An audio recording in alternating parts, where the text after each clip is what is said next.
Astaghfirullah wabarakatuh.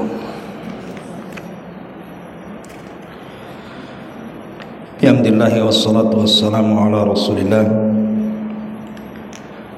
wa ala alihi wa sahbihi wa mawalah wa la hawla wa la quwwata illa billahi wa ba'd.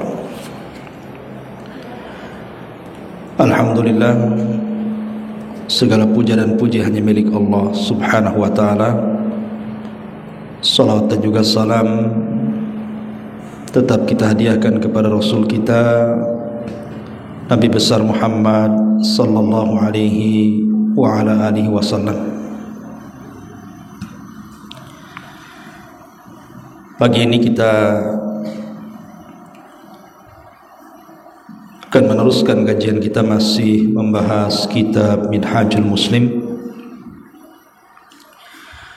dan kita masuk pada pasal tentang akhlak.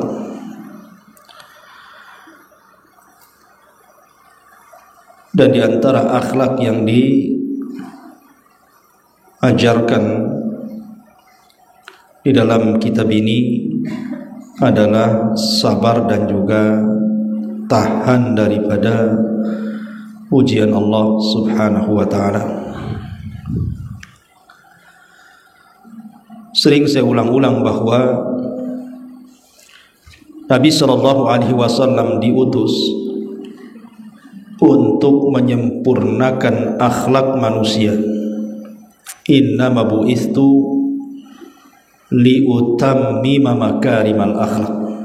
Sesungguhnya aku diutus hanya untuk menyempurnakan akhlak manusia. Dan akhlak itu adalah separuh daripada agama kita. Bahkan disebutkan dalam sebuah hadis, innal abda la yablughu bi husni khuluqihi azima darajatil akhirati wa syarafal manazili wa innahu la dhaiful ibadah. Terkadang seseorang hamba akan mencapai derajat yang sangat-sangat mulia kelak di akhirat, dan kedudukan yang sangat tinggi karena akhlaknya, meskipun seorang hamba itu mungkin lemah dari segi ibadahnya. Dari sini kita tahu bahwa akhlak ini bisa menolong kita. Boleh jadi mungkin kita lemah dalam salat sunnahnya, lemah dalam sedekahnya, lemah dalam puasa sunnahnya, lemah dalam zikir dan begitu seterusnya, tetapi bisa dibantu dengan akhlaknya. Akhlak itu yang kelak akan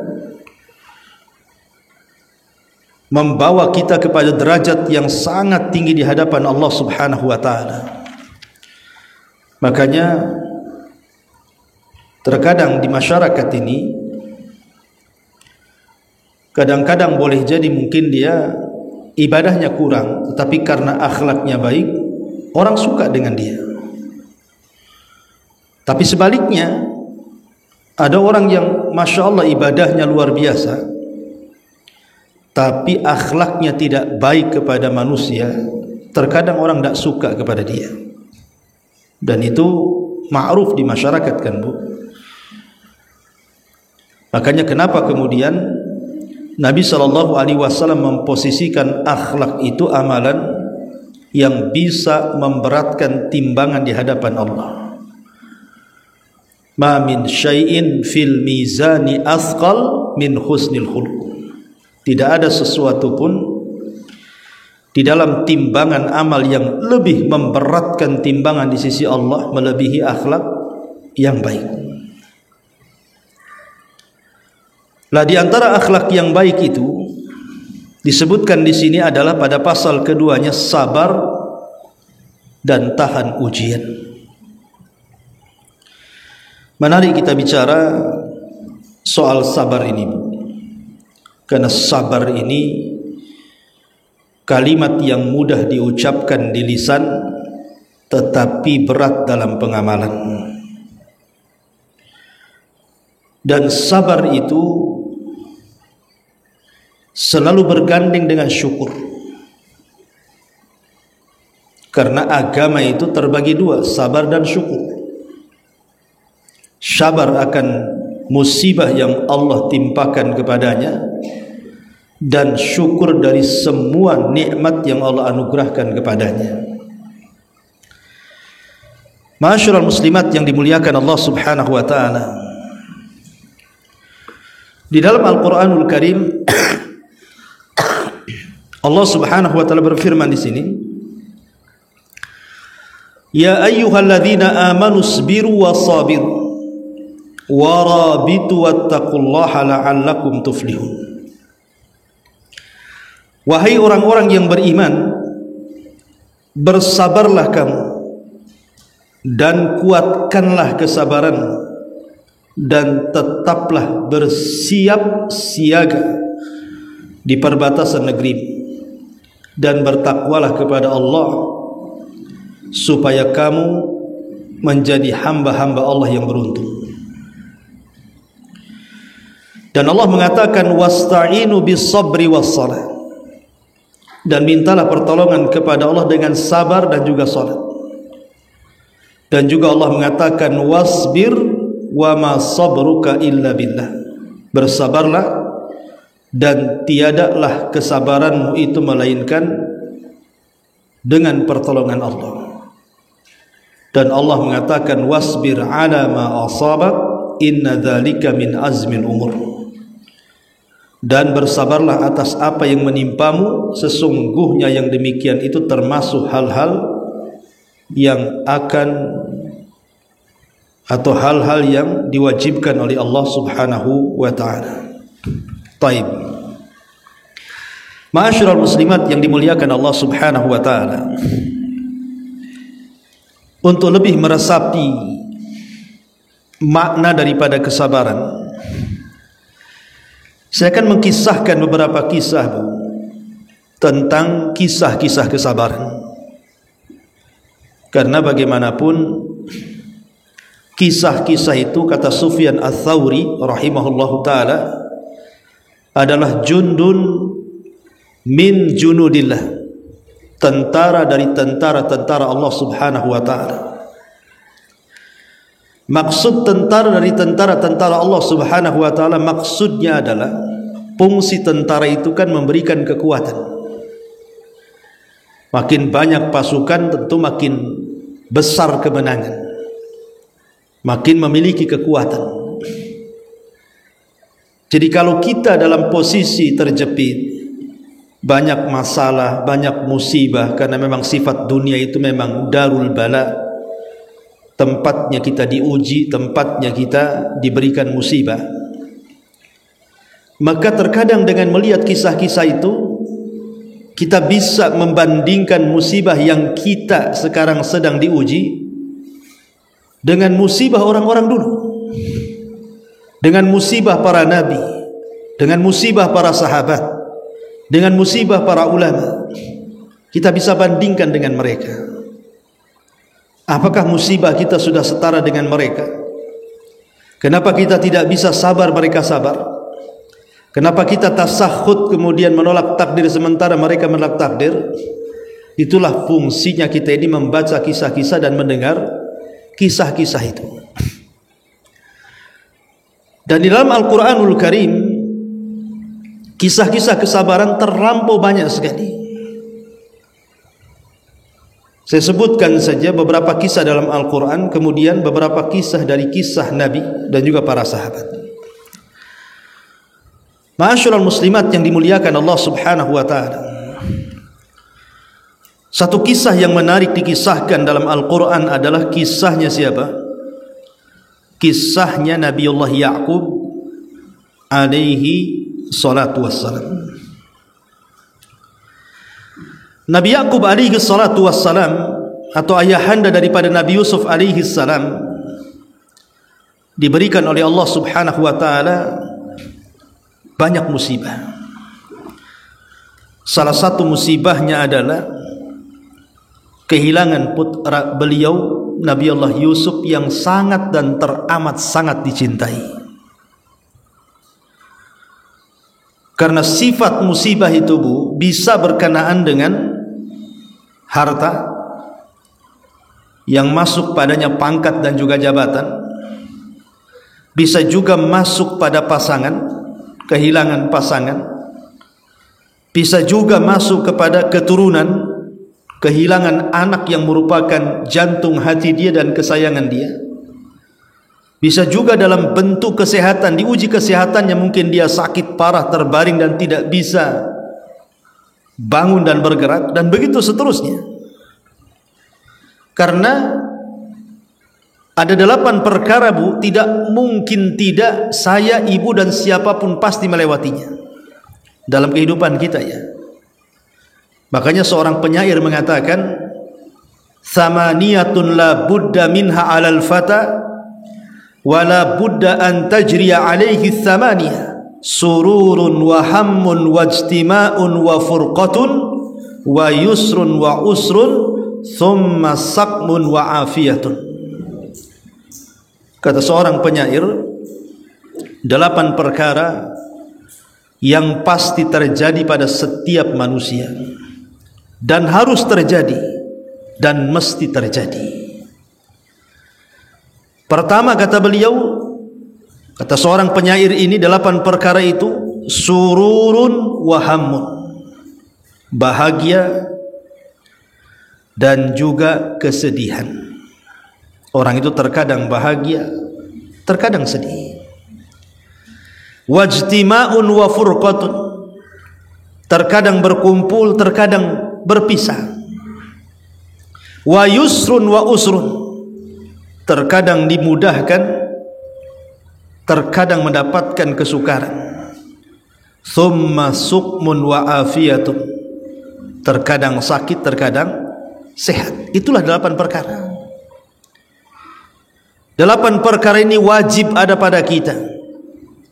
Bahagia, sedih, berkumpul, berpisah, mudah, sulit, sakit dan juga sehat. Manusia tidak lepas dari 8 perkara ini. Lah Nabi Ya'qub alaihi salatu wassalam diuji oleh Allah Subhanahu wa taala, kehilangan putra yang sangat dicintainya. Nabi Allah Yusuf alaihi salatu wassalam, celakanya kesedihan ayahnya Yusuf ini yang mengakibatkan adalah justru anak-anaknya yang lain. Saudara-saudara Nabi Yusuf alaihi salatu wassalam yang kemudian mencelakakan Yusuf dan memasukkan ke dalam sumur, yang bisa saja kemudian Nabi Yusuf itu mati dalam sumur itu.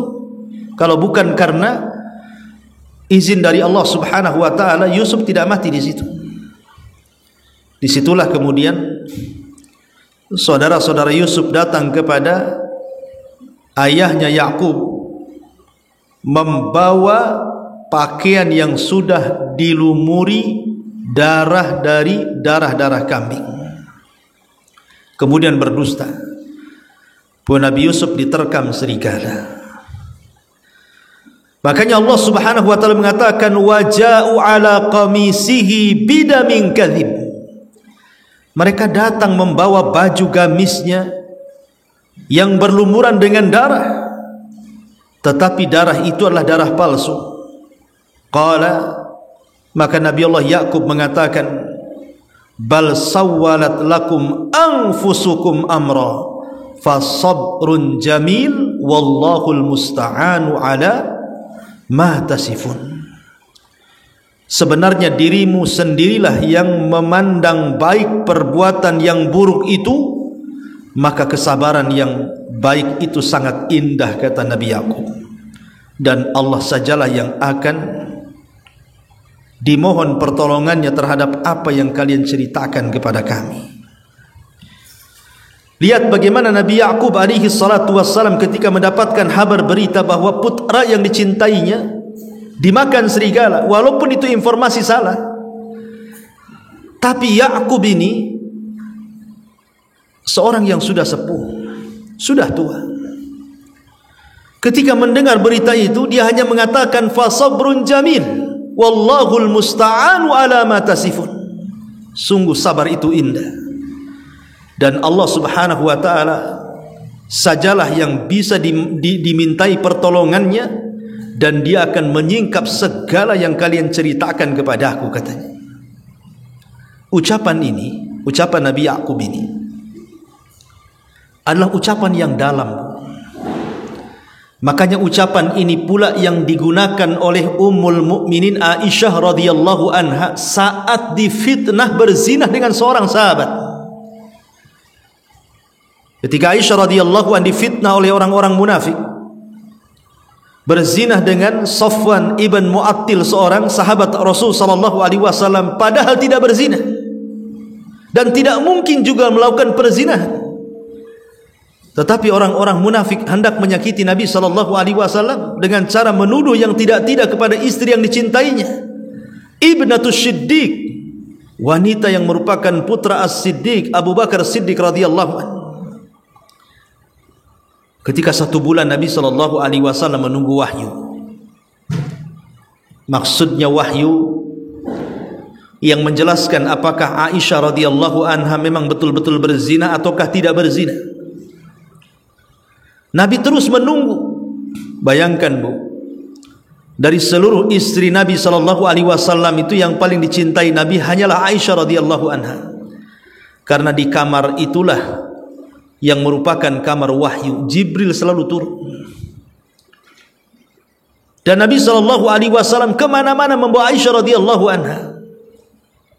Dan Nabi sallallahu alaihi wasallam seolah-olah Aisyah itu pengganti Khadijah dalam kehidupannya. Tiba-tiba wanita yang dicintainya dituduh berzina dengan Safwan ibn Mu'attil. Gimana tidak sakit? Dan bagaimana pula perasaan Aisyah yang ketika itu masih kecil? Tiba-tiba kemudian satu kota Madinah digegerkan dengan tuduhan-tuduhan miring dari orang-orang munafik, dengan menyebar berita hoax bahwa Aisyah radhiyallahu anha berzina dengan Safwan ibn Mu'attil, sampai kepada kerabat Abu Bakar namanya Mistah. Itu juga ikut menuduh bahwa Aisyah berzina. Sementara wahyu sudah 1 bulan tidak kunjung turun. Maka Nabi sallallahu alaihi wasallam mulai bertanya langsung kepada Aisyah radhiyallahu anha. Seolah-olah Rasul terpengaruh dengan ucapan orang-orang munafik dan mengatakan, ya Aisyah, kalau memang engkau melakukannya, wa in kunti lamamti bidhammin, kata Rasul, jika engkau melakukannya wahai Aisyah, bertobatlah kepada Allah. Karena jika seorang hamba bertobat kepada Allah, niscaya Allah akan mengampuni tobat-tobatnya. Wa in kunta bari'atan, wa in kunti bari'atan, tapi kalau engkau memang bari'ah, berlepas diri, tidak melakukannya, tidak berzina dengan Safwan ibn Mu'attil, wa sayubarri'ukillah azza wa jal min fawqi sab'is samawat, maka Allah subhanahu wa ta'ala pasti akan membersihkan namamu dari 7 atas langit sana. Pasti Allah akan turunkan wahyu.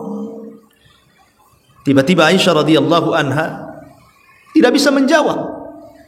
2 soalan yang susah untuk dijawab. Makanya kemudian Aisyah hanya mengatakan di hadapan ibu bapanya dan di hadapan Nabi sallallahu alaihi wasallam, jika aku jawab iya padahal aku tidak melakukannya, kalian tidak mungkin percaya denganku. Dan jika aku jawab tidak pun, kalian juga tidak mungkin mempercayai kata-kataku. Akhirnya kemudian Aisyah menarik selimutnya, kemudian langsung masuk ke dalam selimutnya dan membacakan ucapan Ya'qub, dan dia mengatakan, aku hanya teringat ucapan Nabi Allah Ya'qub, ayahnya Yusuf, fasabrun jamil wallahul musta'anu ala ma tasifun. Sungguh sabar itu indah dan Allah pasti akan memberikan pertolongannya dan menyingkap segalanya. Begitulah ma'asyiral muslimat yang dimuliakan Allah Azza wa Jalla. Kalau manusia semulia Nabi Ya'qub, seorang nabi, kalau manusia semulia Ummul Mukminin Aisyah radhiyallahu anha, wanita yang dijamin masuk surga atas lisan Rasul, tidak lepas daripada ujian, tidak lepas daripada ujian Allah Subhanahu wa taala yang teramat sangat berat dalam kehidupannya. Apatah kita, siapalah kita ini? Kita bukan nabi, kita bukan orang sekelas Aisyah dan juga para sahabat Nabi. Maka sudah sewajarnya Allah Subhanahu wa taala menguji kita seperti Allah menguji mereka. Tetapi ingat bahwa Allah tidak mungkin menguji hamba-hambanya di luar kemampuan yang kita miliki. Mustahil. Mustahil Allah akan menguji kita itu di luar kemampuan kita. Allah pasti akan menguji sesuatu yang kita sanggup saja menghadapinya. Ma'asyiral muslimat yang dimuliakan Allah Azza wa Jalla. Dari sini kita hendaklah belajar sabar, terutama belajar dari kesabaran Allah Subhanahu wa taala. Apa maksudnya belajar dari kesabaran Allah itu?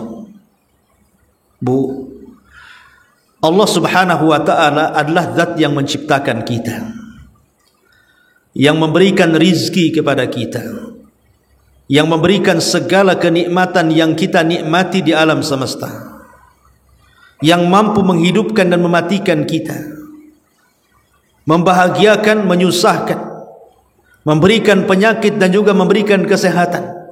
Semua di tangan Allah Subhanahu wa taala. Lihat dalam sebuah hadis yang dikeluarkan Imam Muslim. Kata Nabi sallallahu alaihi wasallam mengutip firman Allah Azza wa Jalla dalam hadis kursi. Allah Subhanahu wa taala berfirman, "Yu'dhini ibnu Adam yasubbu dahra wa ana dahru biyadil amru uqallibul laila wan nahar." Allah Subhanahu wa taala mengatakan, telah menyakiti aku anak Adam, katanya Allah. Mereka mencela masa, padahal aku adalah yang menciptakan masa. Di tanganku segala urusan, aku yang membolak-balikan, ada siang ada malam. Betapa banyak hari ini orang-orang yang mencela waktu, kan Bu? Panas sedikit saja dicelaklah panas itu, dingin sedikit dicelaklah dingin itu. Matahari tak muncul dicelak pula matahari, bulan tak muncul tidak dicelak pula bulan itu. Betapa banyak orang-orang yang mencela waktu yang berjalan, seperti orang yang mencela nasibnya. Kenapa nasibku seperti ini terus? Apakah aku ini terlahir di hari yang sial?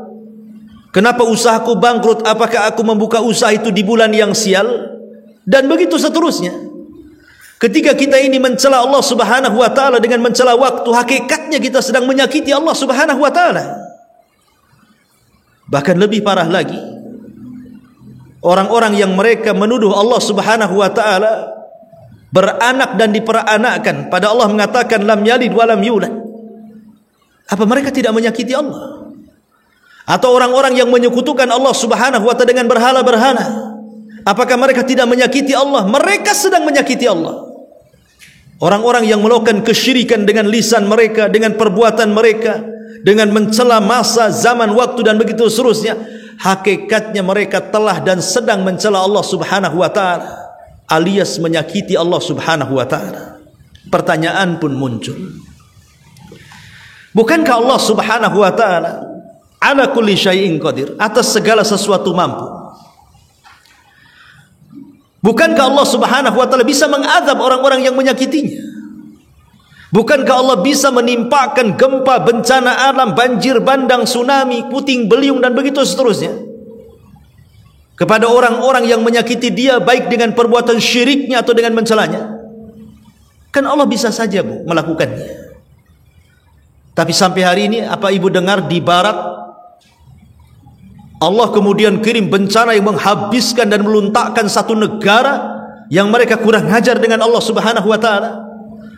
Atau di timur orang-orang yang menyekutukan Allah, Allah binasakan dengan azab yang pedih? Tidak juga. bahkan sebagian orang yang melakukan kesyirikan, yang mencela Allah dengan lisannya, yang mengatakan Allah itu fakir, kami itu kaya, yang mengatakan Allah itu memiliki anak, Isa anak Tuhan, Uzair anak Tuhan. Terkadang mereka diberikan nikmat oleh Allah Azza wa Jalla, usahanya bagus, badannya sehat, rumahnya bagus, dan begitu seterusnya. Kenapa Allah Subhanahu wa taala biarkan dengan kesyirikan mereka? Jelas-jelas mereka menyakiti Allah, tapi Allah biarkan. Bahkan Allah berikan kenikmatan lagi mereka. Kenapa? Pertanyaannya, kenapa Allah membiarkan mereka? Karena di antara satu nama Allah Subhanahu wa taala itu apa, Bu? As-Sabur. Allah itu sabur. Allah itu zat yang maha sabar. Sabarnya itu sampai ke tingkat maha. Allah itu maha sabar. Saking sabarnya, Allah membiarkan orang-orang yang menyakitinya. Bahkan Allah mengatakan, inna rahmati sabaqat ghadabi. Sesungguhnya rahmatku lebih luas dibandingkan kemurkaanku. Lihat, kasih sayang Allah lebih luas dibandingkan murkanya. Ini menunjukkan kesabaran yang luar biasa. Sungguh maha sabar Allah Subhanahu wa taala. Makanya kita harus meniru bagaimana Allah begitu sabar kepada orang-orang yang menyakitinya, yang menyekutukannya, yang telah kurang ajar dengan dia, tapi Allah tidak menimpakan azab kepada mereka. Justru Allah berikan kesempatan kepada mereka untuk bertobat. Atau boleh jadi Allah Subhanahu wa taala membiarkan mereka di atas kenikmatan yang Allah anugerahkan kepada mereka, untuk satu hari mereka mendapatkan azab yang disebut dengan istidraj. Tapi di sini pelajarannya, kenapa kita harus mempelajari nama As-Sabur? Supaya kita menjadi hamba-hamba Allah yang sabar, seperti kemahasabaran Allah Subhanahu wa taala menghadapi makhluk-makhluknya. Ma'asyiral muslimat yang dimuliakan Allah Subhanahu wa taala, Ummu Salamah radhiyallahu anha, dia memiliki suami namanya Abu Salamah, dan dia sudah mengatakan tidak ada manusia yang lebih dicintai di alam semesta ini melebihi Abu Salamah. Itu ucapan Ummu Salamah kepada Abu Salamah. Bahkan dia berjanji untuk tidak menikah setelah meninggalnya Abu Salamah. Bahkan Abu Salamah juga sama, berjanji kalau Ummu Salamah meninggal dia tidak akan menikah lagi. Itu suami istri yang luar biasa, percontohan kecintaan, bagaimana suami cinta kepada istri dan bagaimana istri pula cinta kepada suami. Tetapi dunia ini ada batas waktunya, sehingga ada istilah ahbib ma syi'ta fa innaka mufariqah. Cintai sesuka hatimu, karena engkau akan berpisah dengan orang yang kau cintai. Makanya kenapa kita disuruh mencintai sekedarnya? Karena terkadang sesuatu yang kita cintai itu berubah menjadi benci. Ummu Salamah radhiyallahu anha akhirnya mendapatkan musibah berat. Meninggal pula Abu Salamah ini, yang selama ini yang dicintai luar biasa, meninggal. Coba bayangkan, seorang wanita sudah punya anak, punya suami yang sangat dicintainya, punya suami yang sangat bertanggung jawab dalam kehidupannya, tempat bersandar dia dalam kehidupannya, yang senantiasa mengingatkan dirinya untuk beribadah kepada Allah dan dekat dengannya. Tiba-tiba kemudian meninggalkannya. Kira-kira perasaannya seperti apa seorang wanita itu?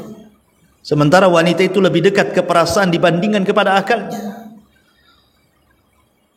Tentu sakitnya itu mendalam sekali.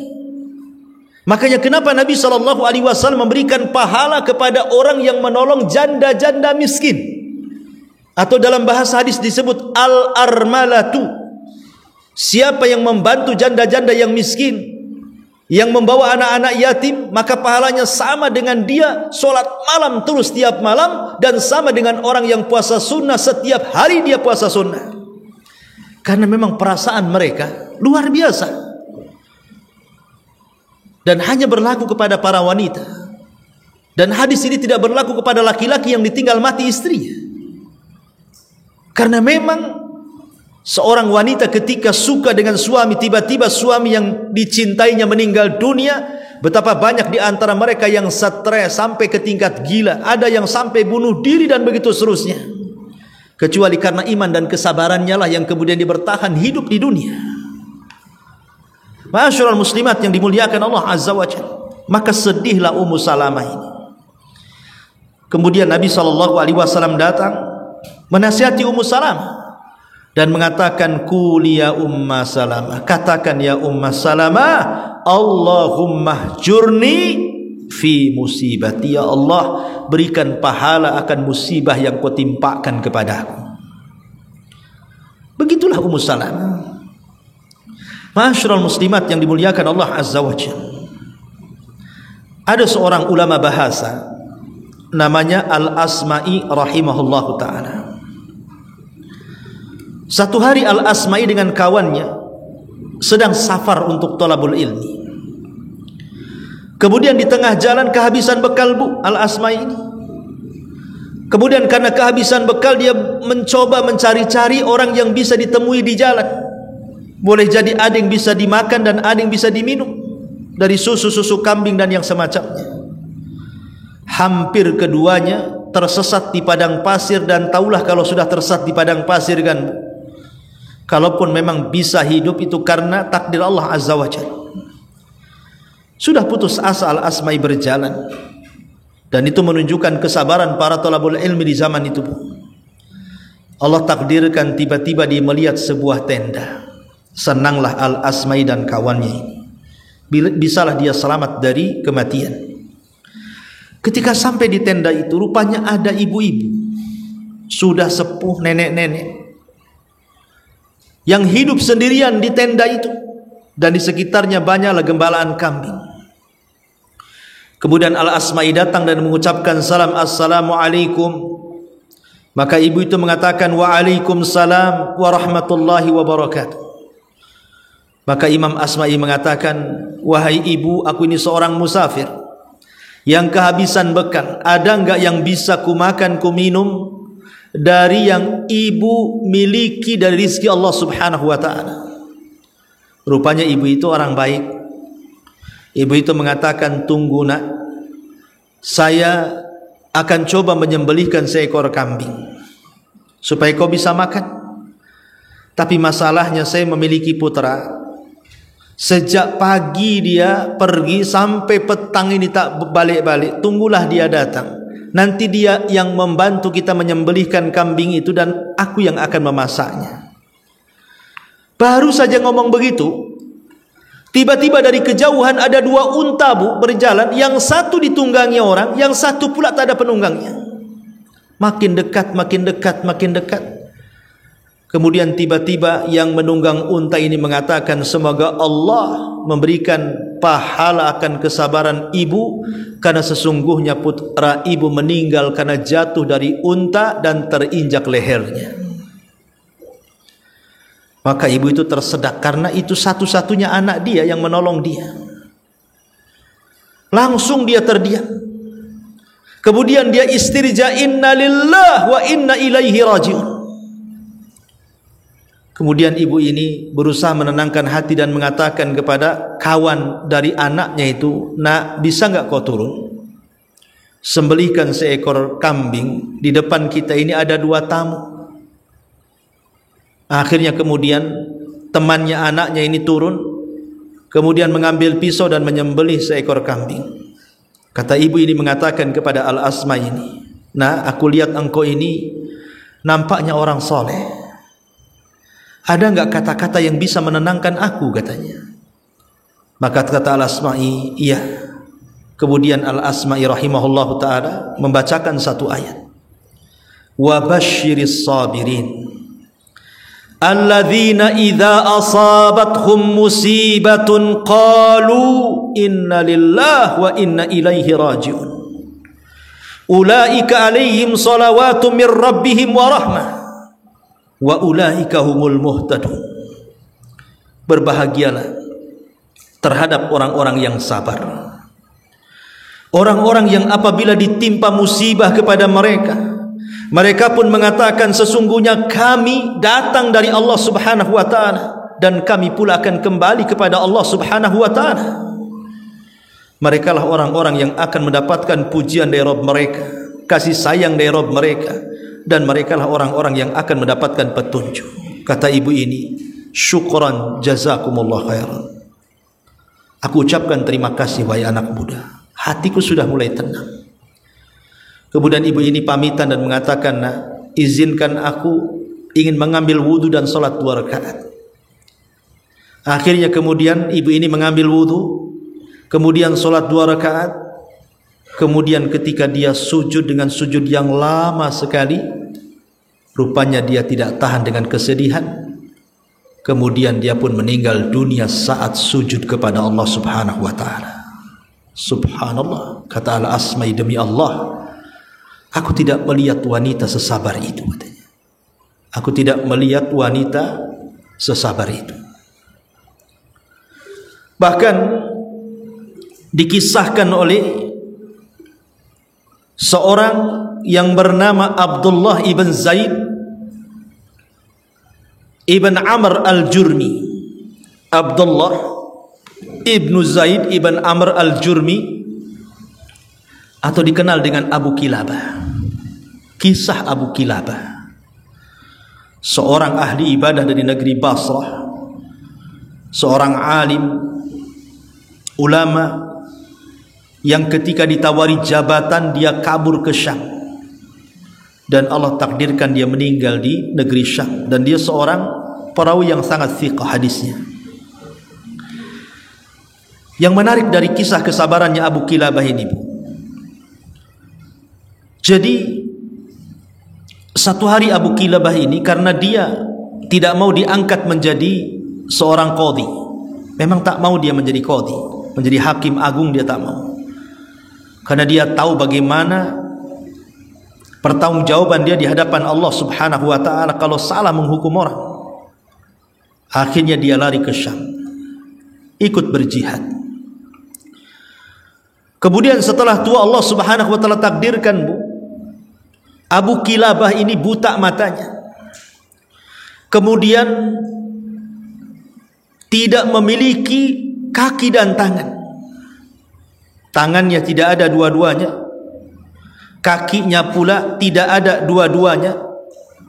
Kemudian pendengarannya sudah mulai berat, dan juga pandangannya sudah mulai membuta. Dia hanya punya dari badannya, dari atas kepala sampai ke kaki tubuh, yang bisa bermanfaat untuk ibadahnya hanya lisannya saja. Subhanallah. Coba bayangkan, Bu, orang ini buta, sedikit tuli, tak punya tangan, tak punya kaki. Dia hanya bisa beribadah dengan lisannya saja. Tetapi walaupun demikian, Abu Kilabah ini mengajarkan kepada kita kesabaran tingkat tinggi yang luar biasa. Satu hari, kata Imam Auza'i rahimahullahu ta'ala, ketika ada seseorang laki-laki lewat di tenda dia, rupanya Abu Kilabah ini selalu mengucapkan kalimat, Allahumma auzi'ni an ahmadaka hamdan ukafi bihi syukra ni'matik allati an'amta biha alayya wa faddaltani ala katsiri mimma khalaqta tafdila atau khuliqta tafdila. Ya Allah, berikan kepadaku kekuatan agar aku bisa memujimu dengan pujian yang sangat banyak, yang pujian itu bisa membandingi akan nikmat yang telah kau anugerahkan kepadaku, dan itu bentuk syukurku kepadamu, dan engkau sudah melebihkan aku dari kebanyakan manusia beberapa tingkatan. Jadi dia terus mengatakan kalimat itu, kalimat memuji Allah Subhanahu wa taala, bersyukur akan nikmat, seolah-olah dia diagungkan dari semua manusia yang Allah ciptakan. Jadi orang ini heran, orang yang lewat ini heran. Rupanya dia seorang talabul ilmi. Kemudian dia mengatakan, wahai fulan, maksudnya wahai Abu Kilabah, kenapa kau bisa mengucapkan kalimat itu? Bukankah matamu tidak bisa melihat? Telingamu tidak bisa mendengar kecuali harus dekat. Kau tak punya tangan, tak punya kaki, tapi engkau terus memuji dan memuja Allah, bersyukur akan nikmat yang Allah anugerahkan kepadamu, dan kau merasa engkau lebih tinggi dibandingkan manusia lainnya. Kemudian dia mengatakan, wa ma tara ma sana'a rabbi, tidakkah kau lihat apa yang Allah perbuat kepadaku? Tidakkah kau lihat apa yang telah Allah buat kepadaku, katanya. Dia mengatakan, demi Allah, kalaulah seandainya Allah mengirim halilintar dari langit, kemudian halilintar itu menyambarku dan aku terbakar, atau Allah perintahkan gunung-gunung supaya menimpa dan menghancurkan diriku, atau Allah perintahkan lautan supaya meluap airnya dan menelan diriku, atau menelan bumi sehingga bumi terbelah dan aku masuk ke dalam bumi, mazdadtu ili rabbi illa syukran, demi Allah tidak menambah kepadaku kecuali bentuk syukurku kepada Allah subhanahu wa ta'ala yang telah memberikan nikmat berupa lisan yang aku miliki. Subhanallah. Orang ini hanya punya lisan saja, tapi dia lihat, walaupun hanya lisan saja, kata Abu Kilabah, ini sudah cukup, katanya. Karena dengan lisan aku bisa berzikir kepada Allah subhanahu wa ta'ala. Akhirnya kemudian dia mengatakan, fulan, maaf ya, siapa fulan ini? Dan apa tujuan fulan datang kemari? Kata orang ini mengatakan kepada aku, laki Abu Kilabah, aku ini seorang musafir, wahai Tuan. Aku ini seorang musafir. Kebetulan aku singgah di sini. Kemudian kata Abu Kilabah, fulan, aku ini punya anak. Anakku yang selalu membantu diriku. Sudah 3 hari anakku tidak ada. Bisakah kau cari anakku? Akhirnya kemudian orang ini mengatakan, akan ku cari. Dicari, bu, rupanya tidak jauh dari situ, dari tenda Abu Kilabah itu, anak remaja yang selama ini membantu Abu Kilabah ini rupanya diterkam serigala dan sebagian badannya sudah dimakan dan sudah meninggal dunia. Akhirnya kemudian orang ini mengatakan, datang kepada Abu Kilabah. Dia hendak menyampaikan berita itu, tapi kasihan, tidak tega. Akhirnya dia mulai membuat pertanyaan dan mengatakan, wahai Tuan, wahai Abu Kilabah, kalau seandainya dibandingkan antara engkau dengan Nabi Ayub, mana lebih sabar? Engkau ataukah Nabi Ayub? Maka dia mengatakan, celaka, tentu Nabi Ayub jauh lebih sabar dibandingkan diriku. Kemudian laki-laki ini mengatakan, lebih mulia mana engkau dengan Ayub? Maka Abu Kilabah mengatakan, celaka engkau, ya lebih mulia Ayub dibandingkan diriku. Siapa aku dibandingkan Nabi Ayub? Katanya. Kemudian orang ini mengatakan, tahukah engkau, wahai fulan, wahai Abu Kilabah, apa yang telah Allah perbuat kepada Ayub? Bukankah Allah sudah menguji Ayub dengan hartanya, dengan keluarganya, dengan anak-anaknya, dengan kesehatannya? Maka Abu Kilabah mengatakan, tentu tidak usah kau cerita, langsung aja ke poin, tidak usah cerita jauh-jauh. Kemudian orang ini mengatakan, wahai Abu Kilabah, bukankah kau dapati Ayub itu penyabar, syukur, memuji Allah subhanahu wa ta'ala? Iya, katanya, betul apa yang kau ceritakan, langsung saja ke poin, tidak usah terlampau lama-lama, jauh-jauh cerita sana sini soal Ayub, katanya. Dia mengatakan, wahai fulan, wahai Abu Kilabah, sesungguhnya Allah subhanahu wa ta'ala sudah memanggil putramu. Tiba-tiba Abu Kilabah ketika mendengar anaknya meninggal, dia mengatakan apa? Alhamdulillah. Subhanallah, bu, Alhamdulillah, katanya, alladzi lam yakhluq min dzurriyyati khalqan ya'sihi fa yu'adzibuhu bin nar.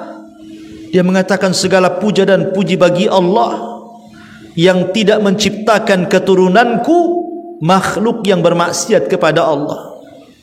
Akhirnya Allah azab dia karena anaknya belum balik, meninggal dunia. Orang yang belum balik kan belum ada dosa, Bu. Makanya dia mengatakan alhamdulillah, katanya, anakku meninggal sebelum dia balik, sehingga dia tidak bermaksiat kepada Allah. Akhirnya Allah azab dia. Kemudian dia mengatakan innalillahi wa inna ilaihi rajiun. Kemudian dia tersedak-sedak. Akhirnya kemudian setelah dia membaca istirja, dia pun meninggal dunia. Itulah Abu Kilabah, Abdullah ibn Zaid ibn Amrin al-Jurmi rahimahullahu ta'ala. Dan banyak lagi kisah-kisah ulama-ulama yang luar biasa kesabarannya. Dan ini menunjukkan bagaimana kita dituntut untuk sabar dan juga tahan ujian yang Allah subhanahu wa ta'ala ujikan kepada kita. Karena di antara sifat seorang mukmin adalah ajaban li amril mu'min inna amrahu kullahu lahu khairun wa laysa dzalika li ahadin illa li mu'min in asabathu sarra syakara fakana khairan lahu wa in asabathu dharra'u sabara fakana khairan lahu. Sungguh menakjubkan perkara seorang mukmin, sesungguhnya seluruh urusannya baik baginya, dan tidak ada yang demikian itu kecuali bagi seorang mukmin. Apabila mendapat kesenangan dia bersyukur dan itu baik bagi dia, dan apabila mendapatkan bencana dia pun bersabar dan tetap bencana itu baik bagi dia. Wallahu a'lam bishawab. Selebihnya ibu bisa baca sendiri ya dalil-dalilnya. Ini gambaran-gambaran kisah ini supaya menjadi ibrah dan pelajaran. Kalau di antara saya, ibu atau siapapun ditimpa musibah, maka lihatlah madrasah di sekeliling kita. Ternyata ada saudara-saudara kita itu yang jauh lebih besar ditimpa musibah dibandingkan kita, supaya kita tenang bahwa kita tidak seperti mereka. Bahkan ada seorang dokter tuh, Bu, dikisahkan oleh seorang syekh. Jadi dokter ini diberikan oleh Allah subhanahu wa ta'ala rizki yang luas. Rizki yang luas. Dia sangat sayang dengan istrinya, dia sangat sayang dengan anak-anaknya.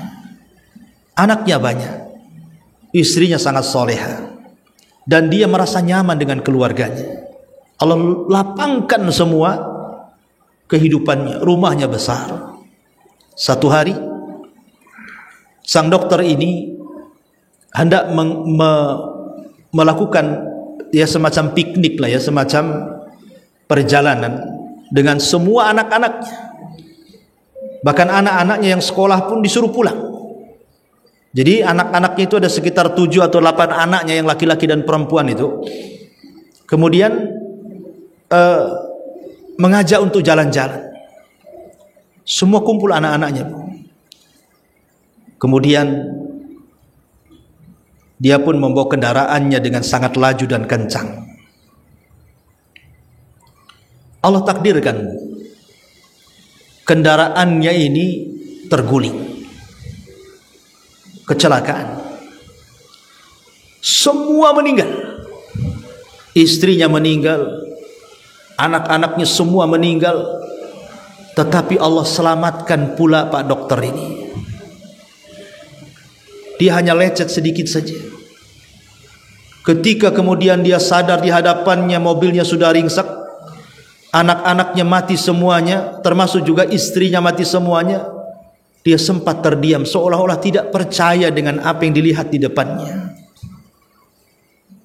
Terkadang, Bu, musibah itu kan tidak bisa dibayangkan. Hari ini kita bahagia, hari ini kita tertawa, hari ini kita merencanakan sesuatu, hari ini pula kita sedih, hari ini pula kita nangis, hari ini pula buyar pula rencana yang kita rencanakan. Begitulah kehidupan manusia. Siapa yang tahu 1 jam setelah kita mengaji di sini? Tidak ada yang tahu. Makanya kemudian kenapa seorang muslim dibekali dengan 2 akhlak yang sangat mulia? Pertama akhlak sabar, dan yang kedua akhlak syukur. Tapi di sini ada pertanyaan, bismillah. Assalamualaikum warahmatullahi wabarakatuh. Waalaikumsalam warahmatullahi wabarakatuh. Ustaz, apakah orang yang terkena penyakit was-was, baik itu was-was ibadah ataupun was-was akidah, itu bentuk ujian manusia atau azab? Was-was itu datang dari syaitan. Was-was itu datang dari syaitan. Fawaswasalahuma, syaitan pun memberikan was-was kepada Adam dan Hawa. Akhirnya dengan was-was itu Allah keluarkan Adam karena berhasil. Iblis memberikan was-was agar Adam dan Hawa memakan buah larangan, termakan pula oleh keduanya. Jadi was-was itu datang dari syaitan. Makanya kita berlindung dari was-was. Qul a'udzu birabbin nas, malikin nas, ilahin nas, min syarri waswasil khannas. Kita berlindung, was-was ini dari syaitan. Terkadang setan ini masuk ke kepala kita, kemudian bertanya, siapa yang menciptakan langit? Kita jawab Allah. Siapa yang menciptakan bumi? Kita jawab Allah. Siapa yang menciptakan alam semesta? Kita jawab Allah. Terakhir pula dia kasih subhat, lalu siapa yang menciptakan Allah, katanya. Nanti mulai itu, siapa yang menciptakan Allah kalau begitu? Datanglah itu was-was. Jadi was-was itu dari syaitan. Maka banyak-banyaklah berlindung kepada Allah, dan hanya dengan ilmu was-was itu bisa hilang. Ya, was-was itu bisa hilang hanya dengan ilmu. Teruslah belajar. Minta perlindungan kepada Allah agar Allah hilangkan was-was ini, karena was-was ini bahaya. Kalau sampai ke tingkat akidah ini bahaya, bisa mencapai tingkat kufur masalahnya. Ya, wallahu a'lam.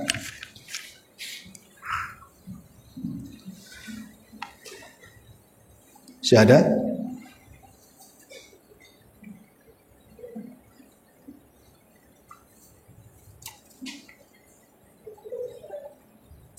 Taib, kalau nggak ada kita tutup.